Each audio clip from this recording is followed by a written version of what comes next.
नर्मदे हर। प्रणाम गुरुदेव, कोटि कोटि नमः। मात नर्मदे। बोलिए आपके प्रश्न।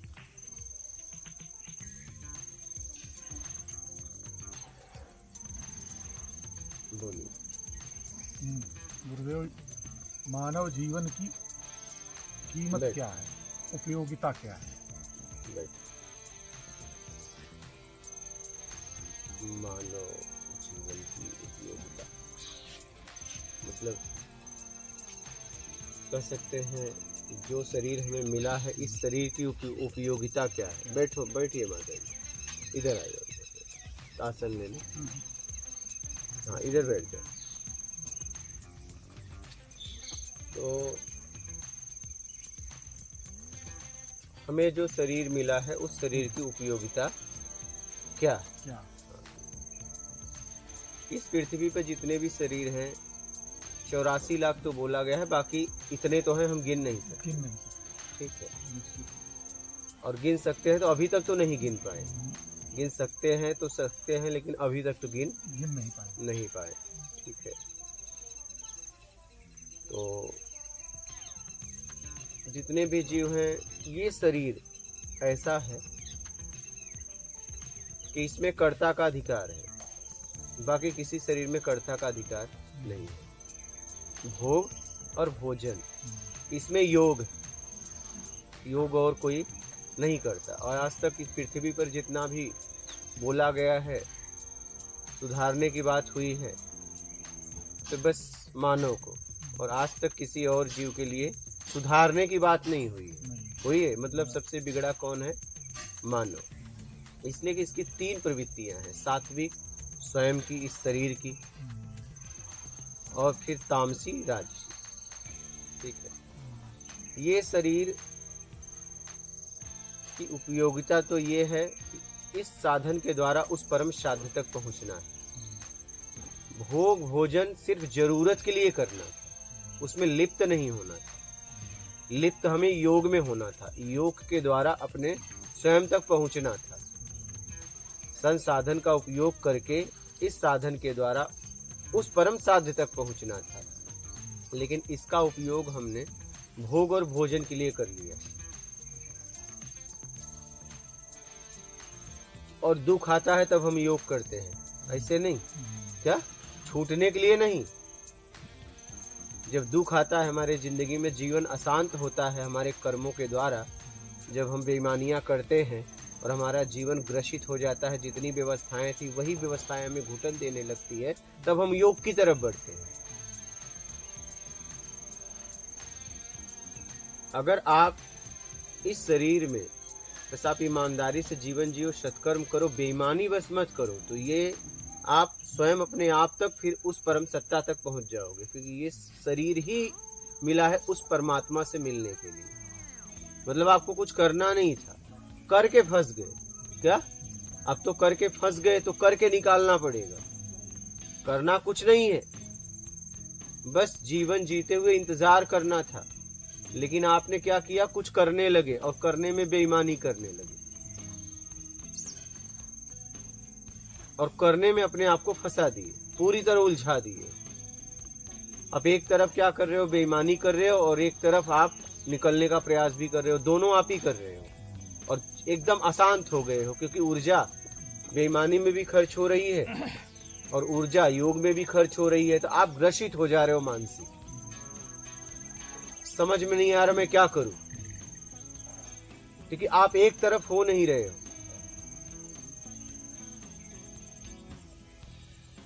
समझ रहे? अपने आप को दो तरफ लगा दिए।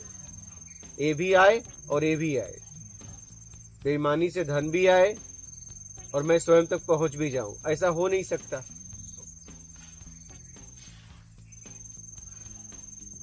ऐसे तो ये शरीर ही आपको मिल गया। अगर आप बेईमानी नहीं करते तो एक समय ऐसा आता कि आप उस परम सत्ता तक पहुंच जाते, क्योंकि ये परमात्मा से मिलने के लिए ही शरीर मिला है। लेकिन आप बेईमानी करके फंस गए। अब फंसा तो दिए हो, अब आपको निकालना पड़ेगा। ईमानदारी करके सत्कर्म करना पड़ेगा, क्योंकि अब निकालना है, इसलिए सत्कर्म करना पड़ेगा। आखिरी में तो कुछ नहीं करना है, कुछ नहीं। क्या? जब पूरी तरह आपका आपके पास कुछ नहीं होगा तो भी कुछ नहीं करना है, तब तो मोक्ष। जब तक कुछ है उससे छुड़ाने के लिए कुछ करना है, नहीं तो कुछ नहीं करना था।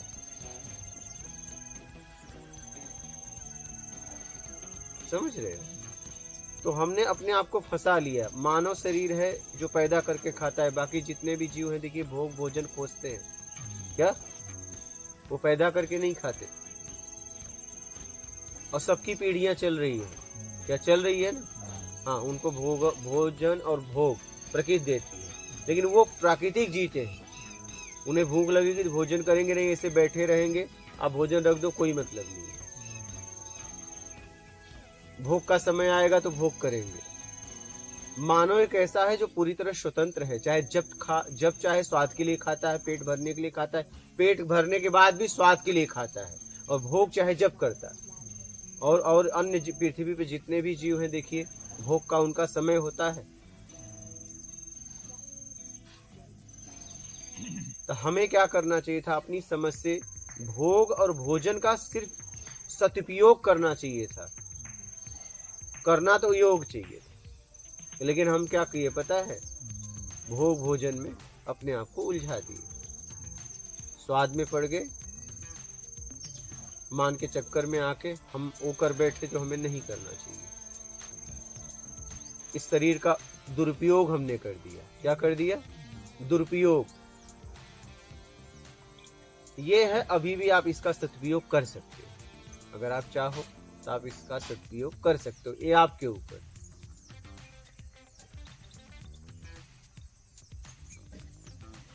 बात समझ रहे? इसका सदुपयोग कर सकते हो। सात्विक प्रवृत्ति में जियो। और ये तभी हो जाएगा जब आप कुछ बड़ा बनने की इच्छा का त्याग करते हो। बात खत्म। बड़ा या छोटा दोनों। छोटा भी बनना चाहे तो कुछ तो अहम भाव है ही है कि देखो मैं सबसे छोटा बन के दिखाऊंगा। हाँ, ये हाँ, छोटा बड़ा बनने की इच्छा का त्याग कर दो, फिर देखो सात्विक प्रवृत्ति में जीने लगोगे। हाँ, और उसमें आप अपने आप को पाओगे और धीरे धीरे आप अपने आप को छुड़ा लोगे। क्योंकि आप देखिएगा, फंसाने की क्षमता आप में है तो छुड़ाने की क्षमता है, तभी तो आप फंसा पाए। और ज्ञान को भी समझने के लिए ज्ञान तो चाहिए, उसके पीछे ज्ञान ही काम कर रहा है। हाँ, आप फंसाए हो मतलब आपकी समझ बहुत अच्छी है, नहीं तो फंसा भी नहीं पाती। ईमानदारी में ताकत नहीं लगती, ताकत तो लगती है बेईमानी में। ज्ञान की जरूरत कहाँ लगती है? बेईमानी में। अज्ञान में तो आदमी अपने आप को फंसा भी नहीं पाए। उसमें बहुत सचेत रहना पड़ता है आपको, क्योंकि क्या बोला हूँ 20 साल बाद भी याद रखना होता है, यही बोला हूँ। और ईमानदारी में कोई याद रखने की जरूरत नहीं है, जब मौका आएगा वही बोलोगे जो बोला था। लेकिन बेईमानी अगर आपने की है तब आपको याद रखना पड़ेगा कि मैंने बोला क्या था।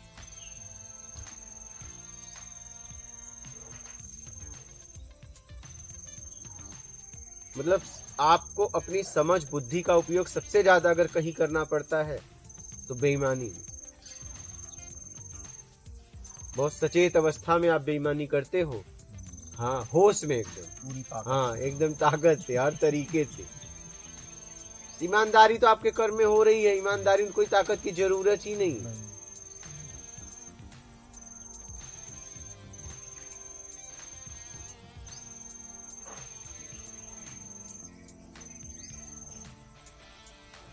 बेईमान व्यक्ति सोचता है कि बेईमानी में कोई ताकत नहीं है लगती। सबसे ज्यादा ताकत उसे ईमानदारी में ताकत नहीं लगती। बेईमानी छोड़ने में बड़ी परेशानी है, वही तो लगती है। क्योंकि उसमें ताकत लगी है ना, तो छोड़ने में भी ताकत लगेगी।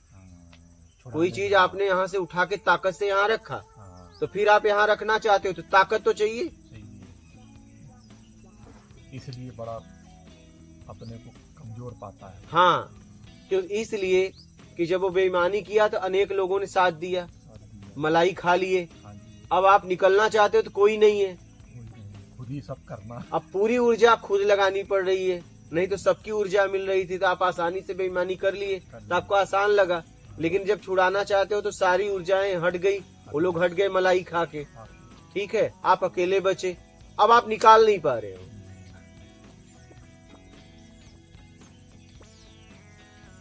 अब आप निकाल कैसे पाओगे पता है? अब एक ताकतवर इंसान ढूंढना पड़ेगा जो आपकी मदद करे क्योंकि आपकी ताकत नहीं है, क्योंकि कई लोग अकेले तो बेईमानी कर नहीं सकते। जब भी बेईमानी करोगे तो उसमें कई लोग रहते हैं, कई लोगों की ऊर्जा लगी है ना। अब आप कई लोगों की ऊर्जा से आपने क्या किया, एक सामान कई लोगों की मदद लेके यहाँ से यहाँ रख दिया, तो उन्होंने उसका लाभ ले लिया। लेकिन अब यहाँ से यहाँ करना चाहते हो, आपके समझ में आया, लेकिन वो लोग अब नहीं है, वो लोग गए जिंदगी से। अब एक आदमी ऐसा चाहिए बिना मतलब का आपकी मदद करे, जिसे कुछ नहीं चाहिए, वो यहाँ से यहाँ रखवा दे। अब ऐसा आदमी थोड़ी जल्दी मिलेगा। यहाँ सब अपने लाभ के चक्कर में घूम रहा है, आपकी मदद क्यों ऐसे कोई करेगा? हाँ। और वो भी जिसे कुछ नहीं चाहिए, जिसे कुछ नहीं चाहिए, कुछ चाहिए तभी तो वो तो मदद के लिए आएगा। हाँ, कुछ चाहिए तब तो फिर क्यों आएगा? कुछ तो चाहिए बेईमानी के लिए ही आएगा। हाँ, वही बात है। इसलिए कठिन हो गया। तो अब आपको एक ताकतवर आदमी की जरूरत है, उसी को कहते हैं गुरु, जिसे कुछ नहीं चाहिए। वो आपका कल्याण करने के लिए बैठा है कि आओ हम तुम्हारी मदद करेंगे, हम तुम्हें छुड़ाएंगे। कोई बात नहीं, तुमसे हो गया देश काल स्थिति परिस्थिति में, कोई बात नहीं। वो आपकी कमियों को देखते हुए भी आपको अपनाता है। एक गुरु ही तो होता है, एक माता पिता और एक गुरु। यही तो सृष्टि में है, जो आपकी कमियों को देखकर एकदम पूरी तरह कमी नहीं होती तो गुरु के पास आते क्यों? माफ कर दे, क्यों आते बताओ? क्या जरूरत थी? क्यों गुरु खोजते? उसे पता है आप यहाँ आए तभी पता चल गया इसके अंदर बहुत कमियां हैं, और वो उसको निकालने के लिए आपको आंतरिक ऊर्जा देता है शब्दों के द्वारा। आपको पता भी नहीं चलता। शब्द तो किताबों में पढ़े हैं, वो वहां क्यों नहीं काम करते? क्योंकि उसमें शब्द है, ऊर्जा नहीं, साइन नहीं है। चेक है, साइन नहीं है। ये शब्द के साथ खुद का साइन दे रहा है, जाओ पास हो जाएगा। ये चेक भी दे रहा है और साइन भी दे रहा है, शब्द भी दे रहा है, उसकी साइन है कि ये मेरी खोज है, जाओ। इसे कोई रोकेगा नहीं, किसी की ताकत नहीं है, इसका बस उपयोग कर लेना। यही शब्द तो किताबों में है, नहीं है क्या? ग्रंथों में है, शास्त्रों में है। क्यों नहीं काम करता बताइए? क्यों नहीं काम करता? उसमें शब्द हैं, ऊर्जा नहीं है, साइन नहीं है किसी का। तो तुम बिना साइन का अगर अमाउंट भर दिए, बिना साइन का चेक लेके घूमो, पास होगा क्या? इसीलिए जीवंत गुरु चाहिए, साइन कर देता है, खट लो जाओ बजा लेना। अरे भाई आप एक बात बताइए, किसी ने आपको लेटर दिया और वो पद पे नहीं है तो लेटर काम करेगा? उसकी साइन काम करेगी? और पद पे है तो? अब पुराना वाले का काम, एक काम करो, पुराना वाले का फेंक दो चेक, नए वाले से जाओ मिल और बोलो अब मुझे आप एक लेटर लिखो, साइन करो। अब पुराने वाले का काम नहीं करेगा, तुम बस लिख दो भैया, अब तुम्हारा काम करेगा। भले तुम चाहे जैसे भी हो, अंगूठा मार दो, अब तुम्हारा अंगूठा भी काम करेगा, क्योंकि वो पद पे है, समझिएगा, पद की गरिमा है। तो गुरु स्थिति है, आप उसे ये मत देखो कि उसके शब्द कैसे, वो देखो। अगर उस स्थिति पे पहुंच गया तो हो सकता है तुम्हारे लिए अज्ञानी हो, उस भाषा में ना बोल पाए, हो सकता है तुम्हें कई भाषा का नॉलेज हो और वो तुम्हारे लिए गंवार हो, लेकिन अब वो स्थिति में है, वो अगर अंगूठा ही मार देगा तो पास हो जाएगा, क्योंकि वो पद पे है, समझ ना? पद पे जो भले वो कैसा भी हो, पद पे है, उसको जज मत कीजिए। नहीं, यही तो बात है कि यार ये तो इनको तो एकदम अच्छे शब्द नहीं आते, हाँ। टॉप लेवल के शब्द, ये तो बहुत ठेठ भाषा में बोलते हैं। अरे भाई वो पद पे है, समझो जरा, वो अपना खुद बोल रहा है। तुम हो सकता है उससे ज्यादा विद्वान हो, पूरा गीता कंठस्थ हो, आपके पास हो, पूरा गीता का सार उसे पता है, उस स्थिति में है, जी रहा है वो। हाँ वही, वो जी रहा है, उस स्थिति में हो, तुम्हें निकालने का मार्ग बता देगा, फट से ठेठ भाषा में बता देगा।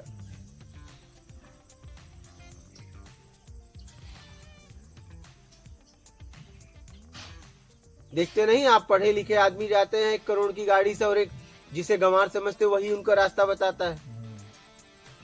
हाँ, परेशान हो जाते हैं यार, कोई बताए। एक गांव का आदमी आता है, ए भैया सुनना, हाँ यहाँ जाना है, अच्छा हाँ यहाँ से यहाँ जाना, पानी उनी पियोगे। क्योंकि देखिए एक बात बताएं, ठेठ आदमी बहुत सरल होता है, जमीनी होता है। हाँ बहुत सरल होता है। वो पता भी बताएगा, पानी भी पिलाएगा। हाँ भैया भोजन भी करना हो तो बताना, अब कहोगे तो हम छोड़ देंगे तुम्हें, हम पैदल आ जाएंगे। हाँ, इतना सरल होता है वो। हाँ लेकिन ये है, वो सरल है। अगर एक बार चिढ़ गया, अगर इधर उधर किए हाँ। तो कुछ भी कर लो, फिर पता भी नहीं बताएगा। अब तू जा। हाँ बहुत जिद्दी होता है। जितना सरल आदमी होता है, जिद्दी भी वैसा होता है। हाँ, अगर उसके स्वाभिमान पे जरा सा ठेस पहुंचाए तब वो गया। हाँ, तुम करोड़पति हो, अरबपति हो, तुम अपने घर के हो, निकल। हाँ,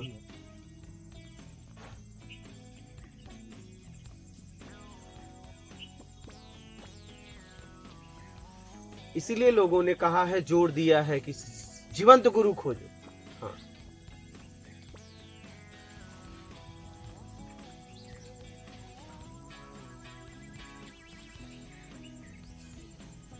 रामकृष्ण परमहंस को लोग क्या समझते थे शुरू में? सीधी टाइप। हाँ, तब तो विवेकानंद आए जब, हाँ उसके बाद उनका, उससे पहले तो उनको सीधी ही सब समझ, बस ऐसे ही। हाँ, फिर रोते रहते थे वो, क्योंकि बैठ वो भोले थे। हाँ, भोले थे, सरल थे सरल थे एकदम।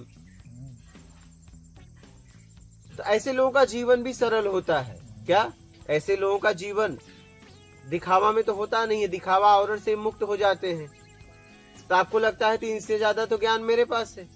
ये तो गीता का एक श्लोक नहीं बोल पा रहे हैं, मैं तो पूरा गीता मुझे मालूम है, रामचरितपुरुष पूरा मालूम है, इनको तो कुछ नहीं मालूम है। हाँ नहीं मालूम है, लेकिन इतना मालूम है कि निकलोगे कैसे? वो ग्रंथ जी चुके हैं ना। हाँ, आपको मालूम है सिर्फ, आप जिए नहीं ना। वही भाई गीता कहती है झूठ बोलना पाप है, मान लो। तो आपने पढ़ लिया है बस, इसीलिए, हाँ। बट बोले आप बहुत बार हो झूठ, वही, वो बिल्कुल नहीं बोला है, हाँ वही है कि नहीं? ये फर्क है ना, ये जीने में और याद करने में फर्क है भाई। तो पद तो जीने वाला पाएगा ना, ये एकदम है ना, रटने वाला थोड़ी पद नहीं। पा जाएगा। वही तो, पद पे कौन है? पद पे कौन? हाँ, मेन बात ये, मेन वही। इसलिए कहा गया है कि जीवंत गुरु खोजो। नहीं तो बोल नहीं देते, मैंने जितना बोल दिया उतना बहुत है। हाँ। जीवंत गुरु खोजो। देश काल स्थिति परिस्थिति में सब बदल जाते हैं, वो आपको तरीका बताएगा। तरीका हमेशा नया होता है क्या? तरीका हमेशा नया होता है। इसलिए जीवंत गुरु खोजो। पद पे कोई बैठा है उसे खोजो। हाँ, अब उसको खोजना भी तो बहुत कठिन नहीं, है। उसको साधारण व्यक्ति तो खोज नहीं पाएगा। नहीं मिलता साधारण है व्यक्ति तो उसके बाहरी आवरण में ही भ्रमित हो जाएगा, एकदम, है ना? वही तो उसको खोजने वाला भी कुछ लेवल का होना चाहिए, एकदम। है कि नहीं? नहीं तो साधारण व्यक्ति ज्यादातर 70 to 75% तो आवरण में ही भ्रमित हो जाते हैं, एकदम है ना? और फंस भी जाते हैं फंस भी जाते कि हैं वो पद पे है नहीं, और आपने मान लिया कि पद पे एकदम। है। ज्यादातर तो यही हो रहा है। या यूं कहो, जो जिस टाइप का है उसको वैसे गुरु मिल जाते हैं। एकदम।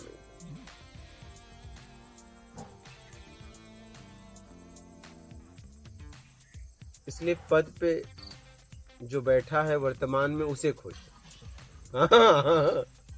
समझ रहे हो? अब देखो पद पे कौन बैठा। अब इसमें एक चीज ये है कि ईश्वरीय कुछ प्रेरणा भी होती है कि हो सकता है वो काबिल ना हो, बट उसे लग रहा है कि यही है। हाँ, अगर काबिल नहीं है तो सपोज वो ढूंढने में काबिल नहीं है, एकदम, है ना, लेकिन सडनली उसका कोई सिक्स सेंस हाँ पकड़ रहा है कि यार यही है, हाँ जो हमारा बेड़ा पार करे, हाँ, है ना? हाँ। ऐसा भी होता है कभी कभी। स्वामी विवेकानंद खुद रामकृष्ण परमहंस को वो पागल समझते थे। हाँ, शुरू में। हाँ शुरू में। एकदम, हाँ, बोलते थे कोई सम्मोहन उम्मोहन तो इनके पास नहीं है। हाँ। ऐसा बहुत बार उन्हें शक हुआ है बहुत उनपे। बार शक हुआ। हाँ, क्योंकि वो बहुत भोले थे, बहुत बोली। बहुत भोले थे। सर, आत्मज्ञानी हमेशा भोला ही होता है, बहुत सरल नहीं, उस होता है। प्रक्रिया से गुजरा है ना वो, बगैर भोलेपन से मिलेगा नहीं उसे। अब कृष्ण भगवान विदुर के यहाँ देख लो। अब छिलके खा रहे हैं, केला गिर रहा है, क्या केला निकाल के इतने आत्मज्ञानी प्रेम के ही में। चिन्ह अब है। बताइए, ये चिन्ह आत्मज्ञानी के। हाँ अब बताइए कि वो छिलके खा रहे हैं। हाँ, और 56 लोग क्या अब वही त्याग वही दिए। देखिए। हाँ, पीछे पड़े रहे। सब तो यही है। आत्मज्ञानी का अर्थ ही है कि वो प्रेम में जीता है, वो बस प्रेम में जीता है। आत्मज्ञानी प्रेम में जीता है। भाव में जीता है। हाँ एकदम भाव में एकदम। जीता है। वो और भाव- जीता है। भाव की सर्वश्रेष्ठ हाँ पहुंच प्रेमी है। एकदम। प्रेम में आप उसका सब कुछ ले सकते हैं, हाँ हाँ एकदम सब कुछ हाँ, दे देगा। एकदम। उसे बालक की संज्ञा दी गई है कि बालक की तरह स्वभाव है। एक जी। चॉकलेट में खुश हो जाएगा, सोने का महल भी देगो तो कहेगा नहीं चाहिए। जीसस क्राइस्ट ने हाँ, कहा हाँ, कि वहाँ कौन जाएगा हाँ। जो बालक स्वभाव वाला एकदम हो। एकदम वो बालक जैसा हो जाता है। एक चॉकलेट में खुश हो जाएगा। अच्छा एक बात और, उसका एक स्वभाव और है कि अगर आप एक झापड़ भी मार दो और दूसरे दिन आके हाँ, उसके पास क्षमा मांग लो तो मिल बस जाएगा।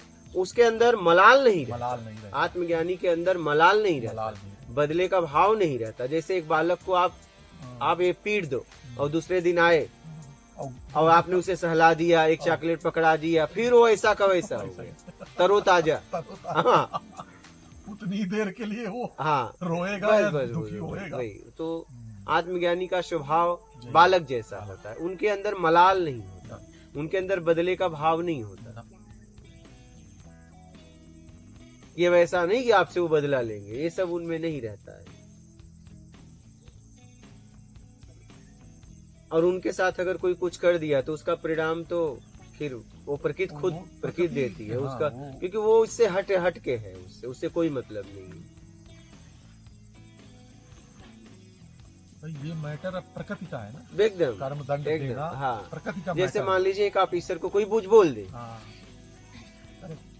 तो वो पूरा सिस्टम उसे पकड़ लेगी। पकड़ ले क्या? हाँ, हाँ। सिस्टम पकड़ हाँ लेगी। सिस्टम पकड़ेगी, वो नहीं जाएगा। हाँ, नहीं, जैसे प्राइम मिनिस्टर मुख्यमंत्री को अगर कोई कुछ बोल दे बोल दे तो वो सिस्टम आएगी उठा ले जाएगी। क्या? वो नहीं कुछ बोलेगा। आप समझ रहे हैं? सिस्टम आएगी उठा ले जाएगी।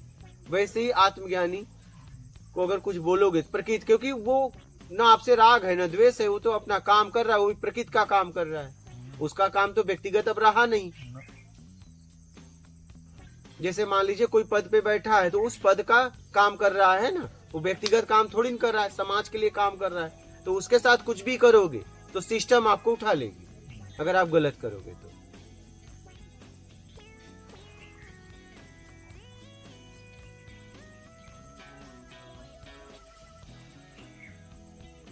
इसीलिए कहा गया है कि जीवंत गुरु खोजो, पद पे बैठा हुआ। हाँ, क्योंकि वो शब्दों के साथ साइन देता है। क्या? हाँ, ऊर्जा होती है शब्दों में।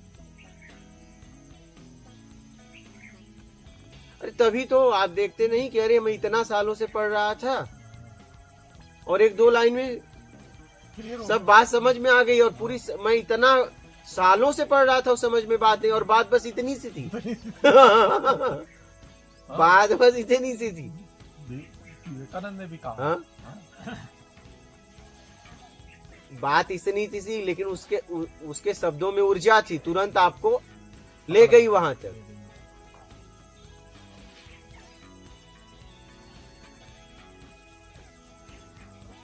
समझ गए? इसलिए सोच समझ के जीवन जियो और सोच समझ के आगे बढ़ो।